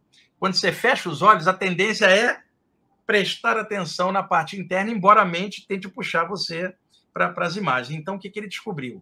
Se a gente conseguir parar os olhos, tiozão, o cérebro relaxa. Ele sai das ondas cerebrais da vigília e vai para ondas alfa de relaxamento. Então, deixa eu dar um exemplo. Você está no alto de uma montanha, olhando lá longe a linha do horizonte do mar, né? Num lugar desse aí paradisíaco. Aí, no Rio de Janeiro, onde eu cresci, eu adorava ir para Arraial do Cabo, cara, depois de Cabo Frio. Eu via lá o Pontal do Atalaia. Olhando lá longe o mar, via baleias e golfinhos, um lugar maravilhoso. Tenho muita saudade do Pontal do Atalaia no Rio de Janeiro, quando eu morava lá. Então, o que ele descobriu? Eu vou tirar o óculos para mostrar. Que você, quando está olhando na linha do horizonte, como não tem nenhum movimento para te chamar a atenção, porque quando tem movimento, os olhos... Então, você está olhando na linha do horizonte o céu e o mar, e aí seus olhos param, que não tem nada para te chamar a atenção, então fica no vazio. Nesse instante que seus olhos param, o cérebro joga ondas alfa, ele relaxa, porque você desviou o foco do movimento. E aqui, então ele desenvolveu uma técnica que era você levar a atenção para a base da nuca e tentar imaginar a visão por trás. Seria algo como uma lanterna que você acende, em vez de ela acender para frente, o cabo que acendeu para trás. Trazer para cá ou para a visão periférica porque você tira o foco daqui, as ondas cerebrais relaxam a mente na hora. Isso aí é um assunto que a gente trata lá no CHI, é o Clube do Homem Independente, é o meu grupo de estudos. Inclusive, eu vou deixar o link também para o CHI aqui, o pessoal que quer, que se interessa em o que eu chamo de meditação ativa, né? E o material já começa falando que você não é o seu corpo, você não é os seus processos mentais e você não é as suas emoções. Então, a gente efetiva e literalmente a gente pratica o estar lúcido dentro do corpo, que quanto mais lúcido você quer ficar lúcido fora do corpo, eu sempre falo isso com a galera lá, quer ficar lúcido fora do corpo, o que você está fazendo para treinar ficar lúcido dentro do corpo? Quanto mais lúcido é dentro do corpo, né? E isso tudo visando, né, o objetivo final de você, no momento derradeiro, você estar ansioso pelo momento derradeiro, do mesmo jeito que uma criança está ansiosa pela manhã de 25 de dezembro, correr ali debaixo da árvore e abrir os presentes. Essa atitude perante a morte, que eu tenho certeza que eu já tenho essa atitude. E os antigos falavam o seguinte, principalmente em países mais frios, onde o inverno é rigoroso no hemisfério norte, qual é a alegria no inverno? A esperança de que a primavera está chegando. Então, quando você vem para o inverno da Terra, assim, fazendo uma metáfora para a encarnação, é o período invernal, cara. E você usa um casacão que é o corpo. Então, qual é a ânsia? Que o sol pinte, que eu possa tirar o casacão e ir na direção da luz, das flores, da natureza, porque está chegando uma nova etapa. A morte, se colhe a pessoa e a pessoa tem uma média legal, é a primavera da consciência, cara. Agora, a morte pode ser o inverno de alguém, porque já era inverno dentro. E aí continua o inverno do lado de lá, nessa metáfora que eu estou colocando aqui. Poxa, não vejo a hora, ele sai desse uniforme aqui, o mentor vai estar lá e falar assim, porra, velho, você me deu trabalho pra cá. Olha, tiozão, se eu for, olha, sinceramente, se eu tivesse do lado de lá e alguém falasse assim, você vai fazer mentoria espiritual para aquele sujeito ali, esse sujeito fosse eu não teria paciência comigo mesmo. Então, se alguém tem paciência comigo, é alguém de alta qualidade, cara, eu preciso respeitar. Mas não como se respeita uma divindade. Eu estou falando de uma pessoa extrafísica num nível de mentoria, de gerenciar. E quando a gente falou de tirar o casaco, que é o momento da primavera para lá, mas isso se você já tiver a primavera dentro aqui. Você não é só desvestir. Enquanto a gente está aqui com o casaco, se a primavera já existir dentro, ela vai te ajudar a atravessar o período com o casaco. Então, o fato de falar de algo extrafísico não pode tirar o valor da gente estar no intrafísico o dia a dia. E esse é um erro muito comum em estudantes, valorizar o mundo espiritual e não valorizar o plano material. Desde o momento que o todo está em tudo, ele também está na matéria. E outra, nós somos espíritos, nós estamos também na matéria no momento. Então, não adianta falar espiritual e material, porque no final tudo é uma coisa só, mudando o nível de condensação. Então, o lance é equilíbrio. Estou dentro do corpo, estou legal. Estou fora do corpo, estou legal. É isso que é o lance, não é renegar um plano em favor do outro. Agora, estando dentro do casacão, quando você tira, dá um alívio. Esse alívio durante a noite é a projeção, é deixar o casacão dormir e dar uma voltinha aonde a primavera está naquele momento, que você já tinha dentro, atrai a primavera de fora e ambos se encontram no que é chamado de luz espiritual verdadeira. Excelente, cara. Eu vou até colocar esse comentário aqui, ó, live sensacional. Mas a gente tem abordado muito isso aí no CHI. Então, ó, galera do CHI que está aí, ó, viram o macete, a dica do professor, né, com relação à visão periférica, né? Então é preciosíssima essa dica aí e me ajuda bastante nos meus esforços lá em manter a galera focada, porque é interessante que o grupo está começando a crescer, estou começando a divulgar e já são mais de 130 lives e é tudo assim, você não pode chegar lá hoje e querer assistir a live de hoje, se você chegar lá hoje e querer assistir a live de ontem, você não vai entender nada. Vai ter que, desde a primeira, vai ter um período e você vai ter que entrar em contato com a visão periférica, a respiração, o Jai, tem uns exercícios que eu bolo para eles, exercício do pare, exercício do espere, o exercício das duas velas, depois eu pego esse exercício e falo para eles praticar esse exercício num shopping center ou num calçadão cheio de gente. Tem vários exercícios que eu fui bolando com esse objetivo. E o pessoal tem que passar, vamos dizer assim, né, que os neófitos do grupo, né, teriam que passar por esse período antes, para poder começar a entender o CHI 2.0, porque agora estamos abordando a projeciologia. Então, o pessoal chega lá agora vai achar que todo mundo é doido, tem que passar por isso. Eu só não posso implantar, né, igual Pitágoras implantou, né, 5 anos de silêncio antes de poder...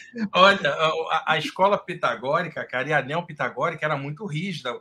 O neófito tinha que ficar 5 anos sem falar. Sim, aí perguntava a Pitágoras, por quê? Fala, se você conseguir controlar sua língua durante 5 anos, você vai conseguir controlar a mente mais fácil. Exatamente. E isso, nos dias de hoje, a gente seria reprovado, tiozão. Não daria certo nem para mim, nem para você. Excelente. E agora, fazendo um contraponto com a primeira pergunta que eu fiz ao professor, vou fazer a última pergunta agora, antes de abrir a pergunta para o pessoal aqui do chat. Então, a pergunta é o seguinte: professor, na esfera extrafísica, quais são os cursos disponíveis entre uma encarnação e outra para o camarada, para o caboquinho, que não está, agora é o oposto daquele primeiro caboclo, né? O primeiro cara é o cara inconsciente. Agora, para o camarada que não está mais inconsciente, o camarada que até já teve experiências extrafísicas conscientes, que é no meu caso, já está ciente disso, já está ciente da imortalidade da consciência, e também está não só consciente, mas confortável, né, com as suas jornadas no mundo extrafísico. Quais são os cursos? O que dá para fazer? Dá para escolher? Como é que funciona isso, professor? Vamos lá. É o seguinte, desde a época do Espiritismo, lá 1857, na França, com o lançamento do Livro dos Espíritos, de Allan Kardec, depois o Livro dos Médiuns e a literatura espírita em geral, dentro do Espiritismo se falava do período errático do espírito. O espírito está encarnado, passou por um outro plano e, de repente, se ele precisar voltar mais à frente, e é claro que o tempo entre vidas varia muito, pode ser curto ou longo, dependendo da necessidade, né? Então, a pessoa desencarnou aqui, passaria um período no extrafísico e anos à frente encaixaria aqui. Então, esse período entre vidas. E um detalhe, só para inverter o raciocínio. O que se dizia, tiozão? Eu estou numa vida, passo um período entre vidas e depois encarno, ou seja, entre 2 períodos encarnados, eu passo um no extrafísico. Vamos inverter isso? Já que eu sou um espírito, eu estou desencarnado e encarno, daqui a pouco eu desencarno. Então, o que eu falo? Entre períodos extrafísicos, de vez em quando eu desço. Quer dizer, vamos inverter isso, por favor. Então, do lado de lá, isso não ocorre em planos extrafísicos mais densos, porque o interesse ainda é a ilusão.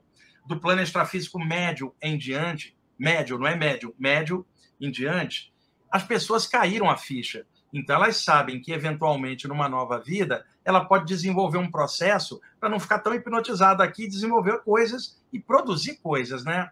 Então, elas sabem que se vier 0 bala para cá, não vai adiantar. O que elas fazem? Elas estudam para trazer dentro delas, inconscientemente, um conjunto de coisas que emerjam durante a vida e leve ela na direção certa para atravessar a encarnação. Então, ela estudaria do lado de lá, não ficaria à toa, ela faria atividades para criar um recheio consciencial que, quando ela descesse, tivesse desmemoriada no novo corpo, esse recheio fluísse como intuições novas, empurrando ela na direção de coisas melhores que a ajudem na travessia. Como é que isso era chamado? Curso intermissivo, entre missões. Curso pré-reencarnatório, por exemplo, período de programação existencial, né? Então, indo ao encontro da sua pergunta, eu tenho uma aula que eu montei há muitos anos a partir de algo que um mentor chinês em Saídas do Corpo me explicou. Ele me mostrou os tópicos do curso pré-reencarnatório para quem desce para cá para mexer com a parte espiritual durante a encarnação. Quem? Um médium, um projetor, um instrutor, alguém que vá atravessar a vida mexendo com isso. Porque, tiozão, uma coisa é lidar durante um ano na base da empolgação com algum conteúdo espiritual. Outra coisa é levar uma vida inteira e atravessar isso como um clarão e que não é um lugar onde você vai, mas um estado de consciência. Então, existem cursos antes da gente descer para capacitar a pessoa para descer, para funcionar. Como ninguém é perfeito, tem gente que funciona e outros que falham. É normal. E, às vezes, aquele que acerta agora já falhou na anterior. Então, ninguém é perfeito. Agora, tem pessoas que tomam isso tão a sério, como dedicação de vida, que vão atravessar a vida inteira por aquilo. E ela vai te falar, sem isso eu nem existiria, porque Exato. Se torna um grande valor, que não é uma doutrina, um lugar, mas o conteúdo dentro que dá o clarão para você atravessar a vida com a consciência espiritual também acesa e sem renegar a vida carnal. Então, ele me deu o currículo, né? E deixa eu me mostrar. E outra coisa, antes de eu mostrar o currículo, tem gente que é tão arrogante com essas coisas que chega para cá e fala assim: eu tenho um curso intermissível pré-reencarnatório de ponta, olha a arrogância, de ponta, desci para fazer um trabalho de ponta, e aí fica julgando o trabalho do outro, fala, o trabalho do outro é de segunda, o guia do outro é cego, conversa fiada, chama-se arrogância. Nenhum de nós tem condição de avaliar a programação existencial do outro, a gente não sabe nem direito a nossa. Agora, quando você está bem entalhado num trabalho, você sabe o que você vem fazer. Então, existem pessoas que conseguem funcionar bem com isso e outras que acabam se perdendo e outras que ficam no ego disso, fala disso, mas não realiza nada. Também tem isso. Então, deixa eu mostrar genericamente o currículo. E detalhe, tiozão, não fui eu que elaborei o currículo. Me mostraram e eu copiei. Eu trouxe para cá. Deixa eu compartilhar a imagem aqui. Espera aí. Clico aqui, ela vai. Daqui a pouco, pessoal, vou abrir para as perguntas aí, tá? E aproveita, mete o like aí, ó. Dá para ver a imagem? Aí, ó, já tá para todo mundo. Vamos lá. Temas básicos. O que um espírito desencarnado estuda? Tiozão, reciclagem reencarnatória. Qual é a média depois de várias vidas? Qual é a média que você tem? Isso tem que ser estudado. Mobilidade consciencial, a capacidade da consciência lidar com vários níveis ao mesmo tempo. Maturidade e imaturidade, o comparativo disso na nossa evolução, tiozão. Egrégora, que são os campos energéticos coletivos. Esclarecimento espiritual da humanidade física e extrafísica. É uma das coisas que um médium está nisso, um curador, um instrutor de curso, a função dele é essa. Assistência espiritual a todos os seres de forma incondicional. Tiozão, não adianta estudar tudo isso e não ajudar ninguém com nada disso. Técnica do preparo da próxima reencarnação. Você já não está fazendo um preparo nem para uma vida só, é para um conjunto de vidas você funcionar atravessando todas essas vidas com estofo espiritual, claro. Autodidaxia consciencial, estudar tudo que você puder, não ficar preso numa área só, visualizar o conjunto. Autoconsciência interplanos, ter a noção de vários planos e também dimensões no infinito do universo. Técnicas de equilíbrio emocional. Imagina, tiozão, isso aí é básico para qualquer coisa, né? Técnicas de memorização, porque a pessoa tem uma memória boa, isso ajuda muito ela num trabalho de esclarecimento espiritual, porque ela consegue ter visão de conjunto e consegue correlacionar exemplos que didaticamente ajudam o próximo. Técnica de desenvolvimento energético dos chakras astrais e dos chakras do duplo etérico quando houver a reencarnação. Estágios em núcleos espirituais diferentes. Tiozão, isso eu lembro. Uma pessoa está num curso e aí o professor do curso fala assim, você vai passar, eu vou usar o exemplo de tempo daqui, você vai passar 1 ano, tiozão, dando plantão no umbral, no astral inferior. E aí você fala, mas eu estou nesse nível aqui, não, você vai descer para ajudar. E aí você, tiozão, vai falar, o que vai me adiantar eu ficar 1 ano trabalhando no umbral? Aí o mentor te diria, tiozão, você vai estar num nível tão pesado que se você aguentar 1 ano ali trabalhando, você vai ganhar uma força tal que quando você reencarnar, nada vai parar o teu trabalho, porque você vai vir com muita força. Vamos fazer 1 ano lá embaixo, ralando num nível pesado, vai te dar tanta força que você vai reencarnar com essa força toda. Então, isso também é feito nos cursos pré-reencarnatórios, assim como ir até o plano mental, nível diferente para voltar com a mente aberta e isso expandir você a descer para fazer algo legal. Estágios no umbral, como eu falei, análise da lei do karma, não enquanto doutrina, causa gera efeito, é uma lei da natureza. Registros acásticos, que são as coisas gravadas no éter do universo, estímulo às correntes espiritualistas em geral, porque nelas que você vai trabalhar, mexendo com esses temas que a gente está mexendo, viagens instrutivas a outros lugares do universo, né, tiozão? Contato com outros seres para ampliar. Patrocínio de experiência extracorpórea dos encarnados. Ô, tiozão, uma vez, eu perguntei para o mentor, por que você me ajuda nas minhas saídas? Ele falou assim, porque eu estou aqui do lado de cá, te ajudando tanto nesse tema, eu fico dentro da vibe desse tema. Um dia, quando eu reencarnar, esse tema desce comigo e eu mesmo vou conseguir fazer sozinho comigo mesmo. Te ajudando, eu desenvolvo a mim também. Olha que legal. Massa, projetabilidade, que é a capacidade da saída, projeção do corpo mental e expansão da consciência. Aí eu botei essas imagens aí, ó, de experiências mais altas, né, com o corpo mental, que é o que o desencarnado estudaria para o outro plano. Então, esse tipo de tema, cara, e assunto, ele é muito avançado, não dá para conversar isso com alguém fora desses estudos. Então, quando se fala isso, é a preparação de alguém que vai descer agora, tiozão. Não vai ser uma encarnação comum, porque ela está trazendo um conteúdo. Se esse conteúdo é investido, ela vai ter que dar fruto disso cá embaixo. Então, tem gente que às vezes se prepara, os mentores investem e quando ela desce, ela desvia. E aí é complicado. Como é que você sabe se uma pessoa está dentro do trajeto dela, que ela mesma às vezes programou, outra fora? É muito simples, tiozão. Quando ela fala daquilo, os olhos brilham, ela é feliz do jeito que a vida dela é, o trabalho que ela faz, ela gosta pra caramba, ela sabe que é um presentão do universo poder fazer isso. Cá embaixo, num planeta onde a desigualdade social da humanidade é enorme, tem gente que não pôde almoçar, e eu ainda almocei, ainda posso estudar. Você tem que se sentir sortudo de estar numa encarnação em que o conteúdo espiritual está aberto, que permite essa lucidez melhor. E, ao mesmo tempo, a compreensão aos outros que nada estudam desses temas. Especialmente, eu sempre falo isso com o pessoal do CHI, especialmente está no mundo físico, numa época que nós podemos ter contato, o privilégio de ter contato com pessoas como quem? Wagner Borges, o Luiz Roberto Matos. Porque quem vai ter daqui? Eu já falei com você isso, o Wagner. Depois que você se for daqui do mundo físico, né, durante muito tempo as pessoas vão, né? Poxa, na época que o Wagner estava aqui, né? E tal, isso aí vai virar, né? O seu legado vai virar um tesouro muito valioso. E as pessoas... tem muita gente deixando conteúdo bom, o tiozão. É muito legal a gente descer e tentar fazer o melhor que a gente pode, acertando e errando, mas tentando fazer o melhor sem desistir. Então, tem muita gente boa nessas áreas e que a gente que está aqui hoje, eles amanhã talvez estudem o que a gente está falando aqui, como a gente hoje estuda os de ontem. O mais legal é isso, vocês somando, cara. Jamais achar que sabe muito, soma tudo, não tem ninguém perfeito, a não ser o eterno que está em tudo, e a gente vai somando. E é muito ruim alguém ficar preso numa área só, achar que o universo inteiro tem que ser balizado só por aquela abordagem, quando existe tantas culturas diferentes, tantas abordagens diferentes. Se você tiver uma visão de conjunto, cara, você é muito feliz. Em lugar da crítica, você encontra paralelos, complementariedade, achando uma unidade. Quando isto acontece, se desaparece ficar julgando o outro por qualquer coisa, porque você está visando o conjunto somado com o teu particular. A consciência abre. Então, é muito legal estar podendo contribuir desse jeito. O Luiz Roberto está contribuindo, o Saulo Caldeirão, tem um monte de gente contribuindo, em outras áreas, outros contribuindo.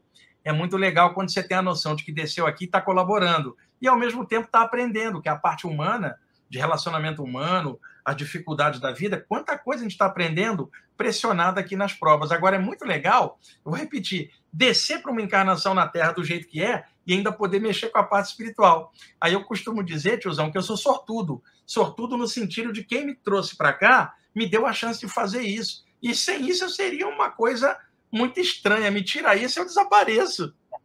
Mas o que eu queria dizer sobre o ponto de vista de quem está começando nos estudos, porque, por exemplo, na época que você começou, não tinha internet, não tinha nada, você teve que ralar muito. Inclusive, você ia no próprio centro espírita, nos próprios lugares que você achava que você podia.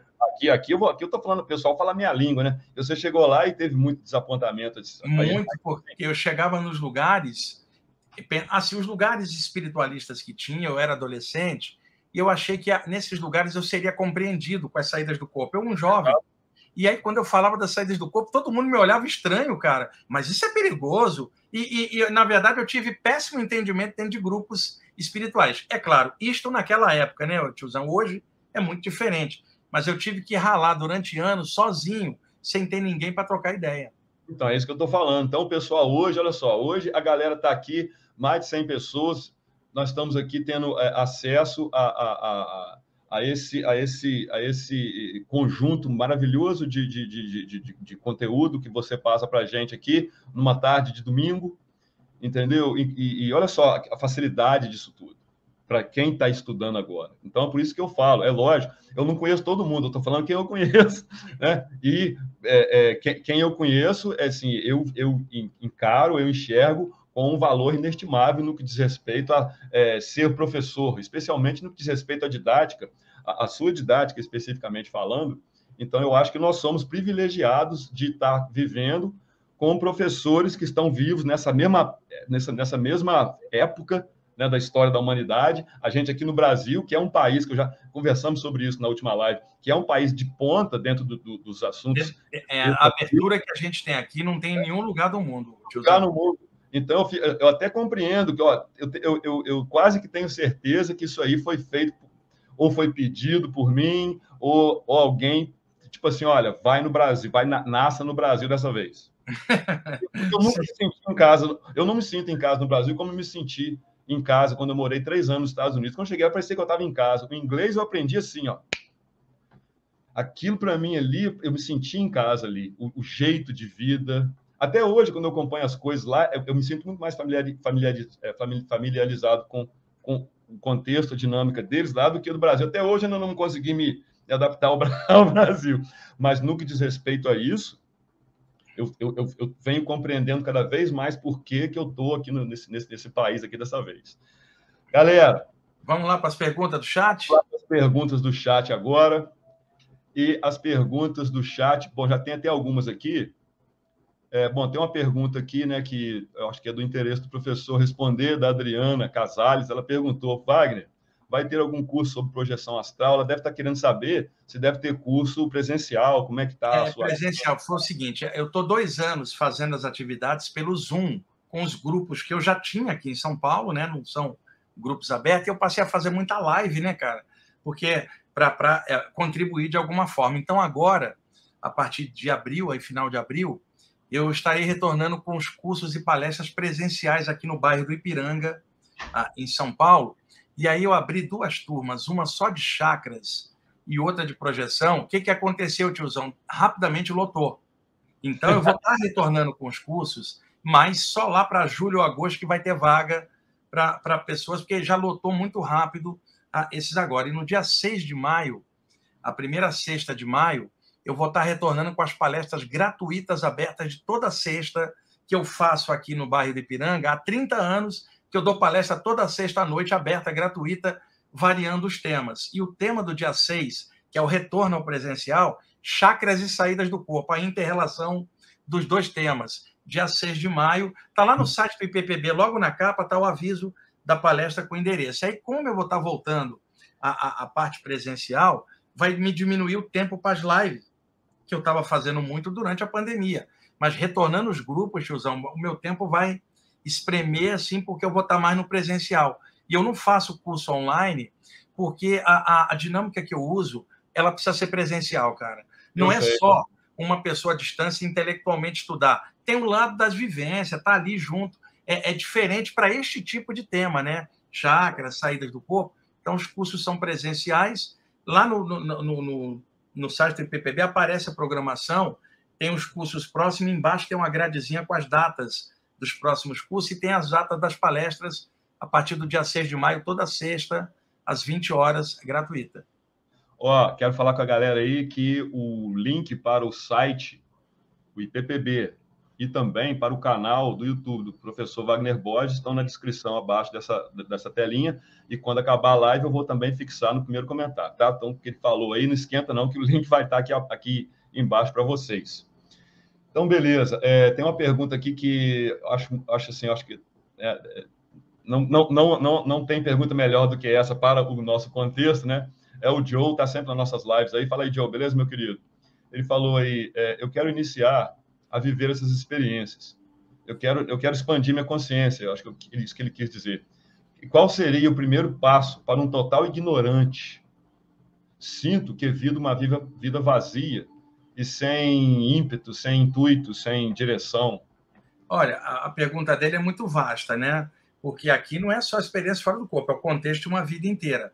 Primeiro passo, você não pode avançar em algo que você não sabe direito o que é esse algo. Primeiro, estude, observe, né? E veja em que ponto você sente que dá um link, um start, que você fala, acho que se eu buscar por ali, vai dar um start para eu poder engrandecer essa vida, ativar. E nunca é tarde para isso, né, tiozão? Toda hora a gente pode dar um start para melhorar. Então, o ideal seria ela estudar alguns livros que dessem esse start. Por exemplo, um livro que eu sempre recomendo é o Autobiografia de um Yogi, do Paramahansa Yogananda, por exemplo, para você ler, Joe, para abrir uma ideia, assim, só para você ter uma visão oriental um pouco, né?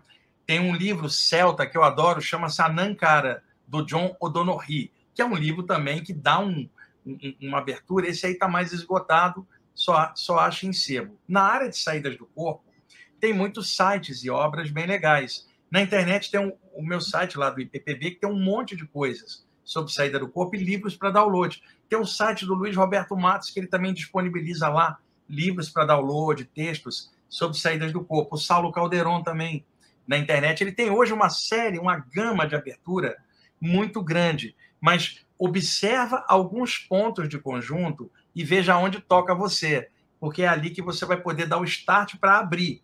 Agora, é difícil falar isso, tiozão, sem conhecer a pessoa para poder falar algo, né? Mas o início estude algumas coisas, inicialmente sem compromisso, e observa o que toca você com aquilo. Excelente. Obrigado, Joe. Valeu, meu querido. Agora, uma pergunta que tem muito tempo que as pessoas fazem eu também tenho uma certa curiosidade com relação a isso, apesar de que nós falamos hoje já, né, professor, a respeito das pessoas que eram abusadores sexuais por conta de poder ou por conta de qualquer outra coisa, mas agora um caso mais sério de pessoas que não só, né, abusavam sexualmente de outras, mas assim conseguiram levar pessoas a suicídio, conseguiram destruir pessoas. É terrível, é destrutivo. Então, pode falar, professor. Eu fiz um programa agora recente, né, no meu programa da Rádio Mundial, em que eu narrei um lugar que tinham vários gurus indianos que abusaram sexualmente das pessoas cá embaixo e não ficaram legais do lado de lá. Contei um grupo de europeus que eu vi também. Está no programa Viagem Espiritual, lá no meu site, já está postado lá. É só entrar lá no YouTube, no meu canal Wagner Borges, no programa Viagem Espiritual, está até no título, Saídas do Corpo e Assediadores Sexuais, que a consequência é uma coisa abominável, a consequência é ruim, né? E é uma coisa complicada. E as pessoas que passam esses abusos, cara, levam uma encarnação inteira ainda traumatizada, cara. Dá uma complexidade, um negócio assim, que precisa de terapia para sair. Agora, muita gente pode melhorar bem na parte espiritual porque traz alguns valores novos que transforma a coisa antiga e, de repente, decola para frente. Mas muita gente precisa de ajuda para isso, terapia, porque não é um processo fácil, né, tiozão? Exato, mas no caso de um camarada igual o Aleister Crowley. O Aleister Crowley, ele era um cara muito polêmico. Eu estudei a vida dele, sabe? O Crowley desencarnou em 1947, se eu não me engano.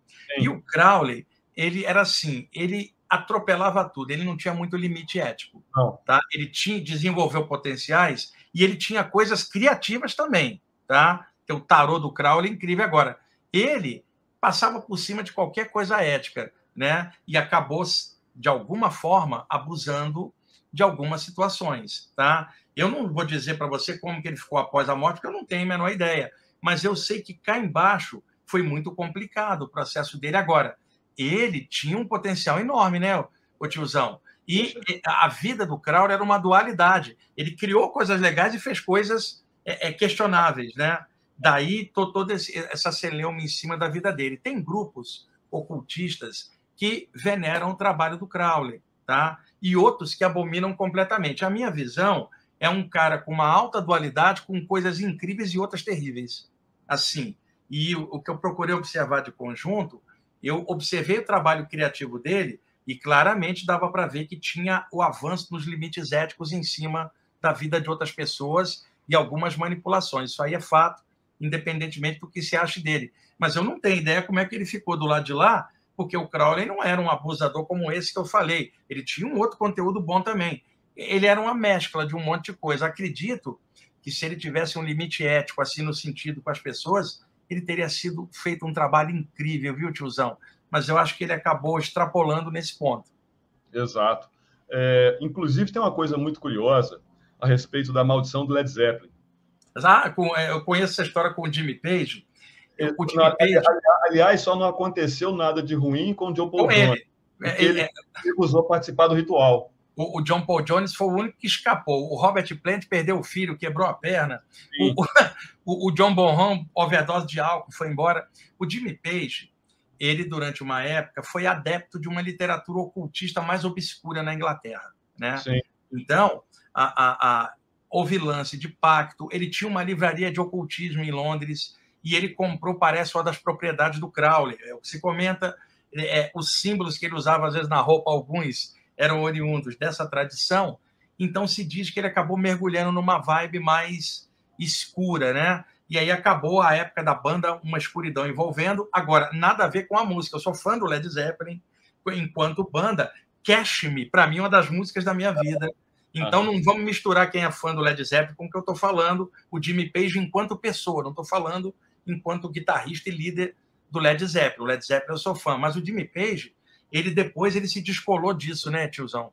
O Jimmy Page teve uma época na Bahia, é um cara simpático, ajuda um monte de instituição carentes, e é um cara legal. Mas naquela época ele acabou se envolvendo com uma energia mais pesada, e aí a banda passou uma fase de acidente e coisa pesada muito séria.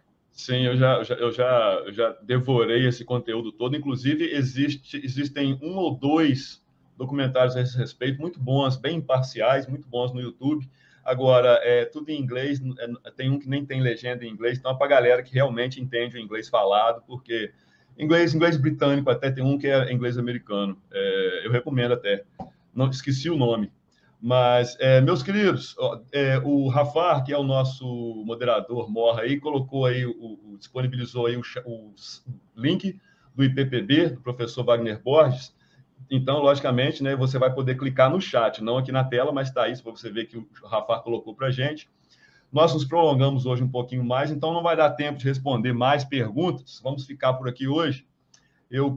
Só quero falar, né, professor, que quando voltar a ter vaga para os cursos presenciais lá, precisa me avisar de novo lá, porque, né, eu tenho que fazer. Eu ia te avisar desses primeiros, lotou rapidamente, cara. Eu acho que o pessoal ficou carente. Não, né? não tem problema não, porque os cursos são só presenciais, tá? Aqui em São Paulo, e as palestras também. Porque mês passado o meu computador deu pau e eu não conseguia abrir o meu editor de vídeo, ficou um saco, eu tive que trocar meu sistema todinho aqui, e eu acabei gastando R$6.000 nessa brincadeira, que eu não estava dentro dos meus... Então, eu falei, nem se eu quisesse agora, eu podia ir para São Paulo, né? Então, tudo aconteceu de acordo, então não tem problema. Mais para frente vai estar mais tranquilo, então aí só te peço para você me avisar, vai abrir vaga, corre lá, abre vaga. Ô tiozão, mais para frente, daqui a alguns meses, a gente combina outra live, porque agora, como eu estou voltando com presencial, minha agenda espremeu muito, tá? Então, daqui a meses, mais para frente, aí quando der, a gente combina uma outra live para bater papo sadio de novo, tá? Isso, com certeza. Então é isso aí, meus queridos, quero agradecer a presença de todos vocês aqui, participação de todo mundo. Quero agradecer a presença dos moderadores ajudando aí, o pessoal do CHI. E, lógica, obviamente, a ele aí. Rama. Espera aí, deixa eu mostrar alguém aqui. Rama tem que participar de todas as lives. Olha ele aqui, tiozão. Rama. Dá oi lá pro tiozão, Rama. Rama. Dá oi para ele lá. Rama, aí eu aqui. Então, é isso aí. Então, agora as últimas palavras aqui do professor aqui para a gente encerrar. Vou encerrar igual eu falei da outra vez. Se não for para ser feliz, para que estudar esses temas? Então é isso aí, meus queridos. Um ótimo domingo para todo mundo. Até a próxima live. Aqui o tiozão. Aquele abraço de sempre. Over and out. E vamos um abraço aí a todos, viu? Tchau, tiozão.